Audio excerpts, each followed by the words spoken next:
Puji Tuhan, selamat pagi. Pagi hari ini kita mau mendengarkan renungan firman Tuhan yang saya beri judul Helpful. Kita buka bersama dalam Ibrani 10 ayat 24. Dan marilah kita saling memperhatikan supaya kita saling mendorong dalam kasih dan dalam pekerjaan baik.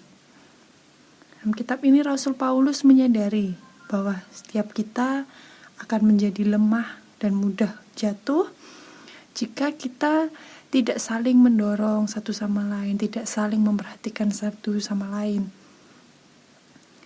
Juga dalam Pengkhotbah 4 ayat 10, karena kalau mereka jatuh, yang seorang mengangkat temannya, tetapi wahai orang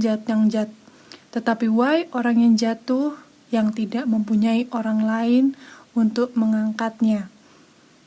Ya, ada saatnya, ada kalanya kita butuh untuk dikuatkan, kita butuh ditolong. Tapi juga sebaliknya, ada kalanya kita bisa menjadi orang yang menolong, orang yang menguatkan satu sama lain. Ya, pada dasarnya manusia itu suka jika ditolong. Helpful, terus suka menolong, kita bermanfaat bagi orang lain, berguna bagi orang lain. Ya, helpful ini adalah sebuah gaya hidup.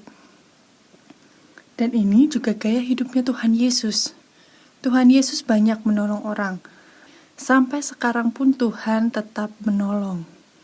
Nah, kita mau lihat secara singkat bagaimana Tuhan telah memberikan teladan, memberikan contoh pada setiap kita bagaimana membagikan hidup bagi orang lain. Bagaimana hidup dalam gaya hidup yang suka menolong ini. Ya, yang pertama, Tuhan Yesus menolong perempuan Samaria yang ada dalam Yohanes 4. Ya, perempuan Samaria ini malu karena dia memiliki reputasi yang buruk. Oleh karena itu, dia pergi mengambil air di sumur dengan diam-diam saat tengah hari, siang bolong. Dia berharap tidak bertemu dengan siapapun. Tetapi Tuhan Yesus dengan sengaja menunggu perempuan ini di pinggir sumur. Ya, karena Tuhan ingin bertemu. Tuhan menolong wanita ini hingga ia yang sebelumnya merasa gagal, merasa terbuang, ia dipulihkan dan menjadi percaya bahwa hidupnya ini lebih berharga dibandingkan siapapun. Lalu Tuhan menolong orang kusta. Tuhan menolong orang kusta. Tuhan menyembuhkan orang kusta ini. Orang kusta itu tinggal di luar kota. Bahkan di zaman itu tidak boleh orang kusta ini masuk ke tengah-tengah kota. Karena orang-orang juga menjauhi, karena merasa jijik. Tapi Tuhan tetap menghampiri, menyentuh.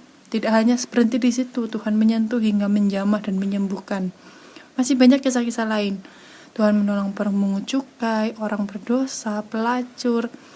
Ya, Tuhan sendiri itu adalah pribadi yang turun ke dunia. Ia menghampiri orang-orang yang tidak layak, dianggap tidak layak. Tetapi Tuhan mau datang dan menolong, menjamah hingga mereka dipulihkan. Ya, oleh karena itu Bapak Ibu dan saudara semua, Tuhan pakai orang untuk menyelamatkan kita. Ya, Tuhan juga memakai orang untuk melayani kita.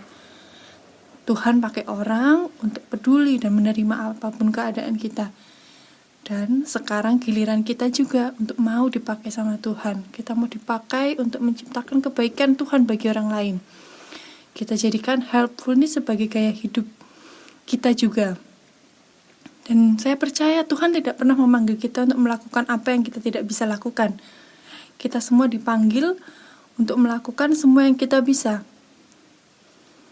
Termasuk tugas ini, tugas untuk menjadi seseorang yang punya gaya hidup helpful, itu suka menolong.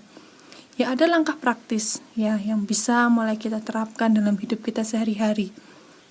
Jangan pernah menganggap remeh gaya hidup helpful. Kepedulian adalah salah satu hal yang seharusnya ada di hidup orang-orang percaya. Masalah yang dihadapi tidak selalu ringan dan mungkin bisa membuat kita kehilangan pengharapan. Karena itu kita perlu sebagai orang percaya wajib saling menolong satu sama lain. Galatia 6 ayat 2, bertolong-tolonglah menanggung bebanmu. Demikianlah kamu memenuhi hukum Kristus. Saat kita menolong orang lain, kita juga sedang menolong dan membangun diri kita sendiri. Dalam Matius 5 ayat 13-16 disebutkan bahwa kita adalah garam dan terang dunia. Untuk itu kita diselamatkan, untuk itu kita dipanggil. Apakah kita mau berbuat baik? Maukah kita punya gaya hidup yang helpful? Ya, saya ajak mari kita hidup. Dari mulai dengan apa yang kita bisa. Mulai dengan hal-hal yang kecil yang dengan sengaja kita lakukan itu, dan jangan kita pernah remehkan itu.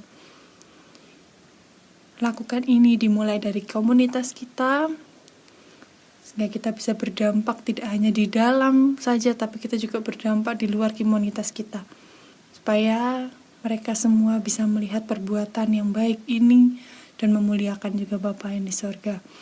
Ya, mari sama-sama kita tutup dengan berdoa.